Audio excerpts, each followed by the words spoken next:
Hey guys, it's Jamie. I thought that I would make a video about something kind of disgusting. But it's something that I wish somebody had told me, and in fact, I Googled the heck out of this to try to figure out what the answer was. So now I'm going to share it with you.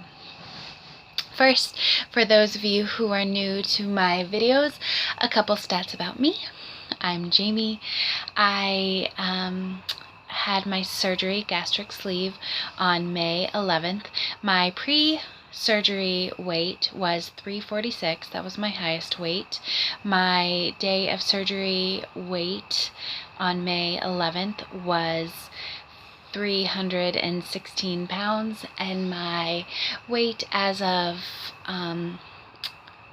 August 1st was 273 pounds, which is 73 pounds down.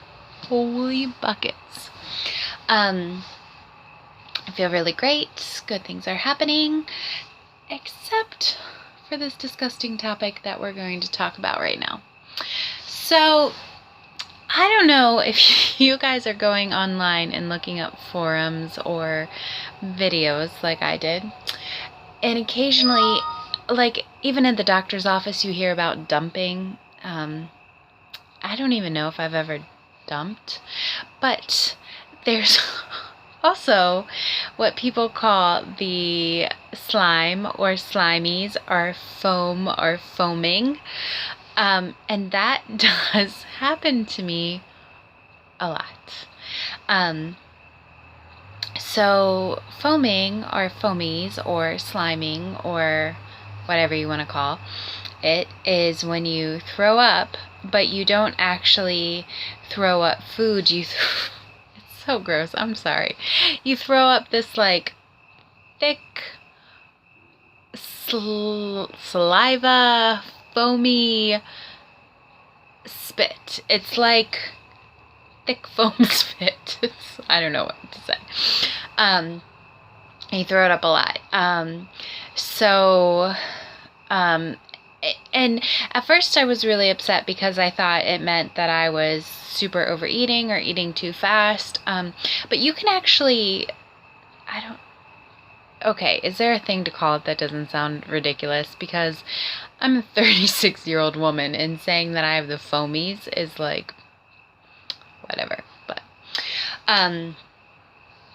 so if you're going to call it the foamies. So here are the times that I've had the foamies. At first, anytime I had milk or dairy, not cheese or yogurt, but any other dairy product. So milk or ice cream or sour cream or whipped cream, like any of that stuff has made me get the foamies. So I throw up this weird foamy stuff, but it's not like throwing up from the pit of your stomach. I don't know how to explain it.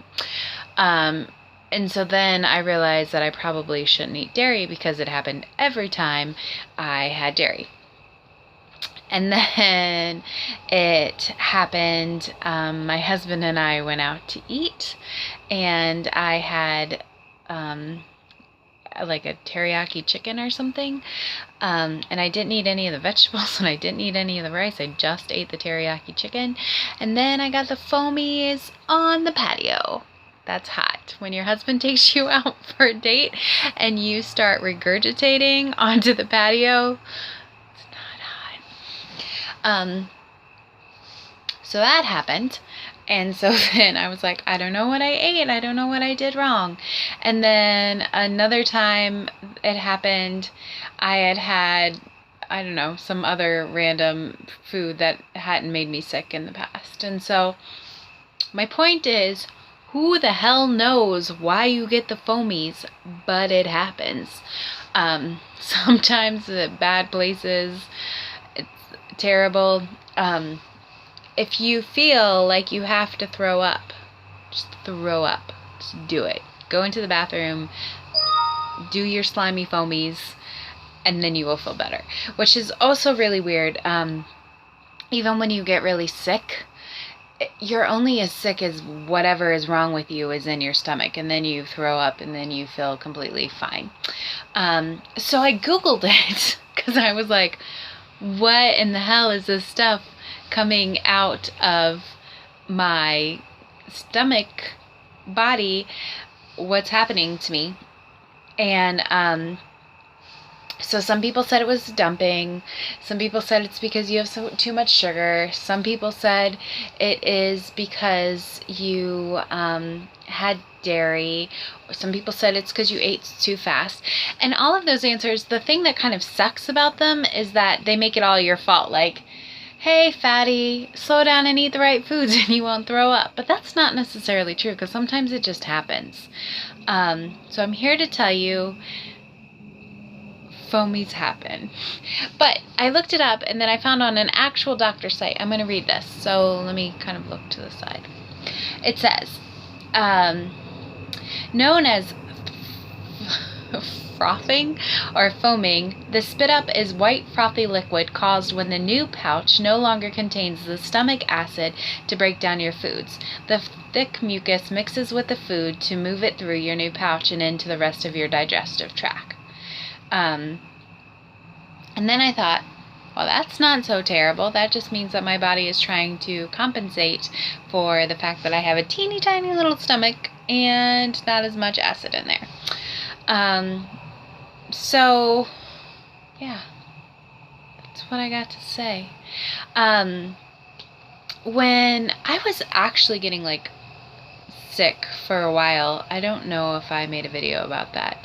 I had to go to get a upper GI scan, and you have to like drink liquid barium and then take this pill, and then things were like getting stuck in my esophagus for like 20 seconds and then eventually settling. I totally should have darkened my eyebrows. I'm actually in my pajamas. And so it was actually really good to watch that, because then I learned how to just eat slower and know that things were going to kind of sit there for a second and to chew even slower. So that worked for me, although sometimes I still get the foamies. So it's kind of a rambling video. The whole point is that it's still worth it.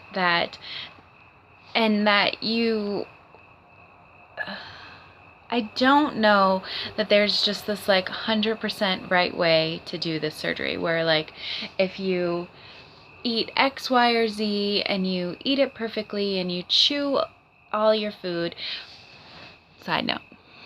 So when the doctor says that your meal should take 20 minutes, it's kind of BS, because sometimes a meal is like 5 bites. And if you eat 5 bites for a meal, then having a meal over 20 minutes is only 1 bite every 4 minutes, and they're teeny tiny bites. And no matter how slow you chew your food, it's not 4 minutes worth of chewing. So I'm still working on that, but a 20-minute meal is like, I don't know who does that. My point of this whole thing is that just do the best you can. It's still worth it. There's probably going to be some issues. You'll get foamies. You'll throw up sometimes. You'll eat something and say, oh, I can't eat that again. It's not the end of the world, you know? That's it. I'm rambling. Thank you for subscribing. Thank you for liking. Thank you for asking me questions. Please continue to do so. I'll continue to make videos and everything will be fabulous. Thanks for cheering for me and rooting for me. I'm rooting for you.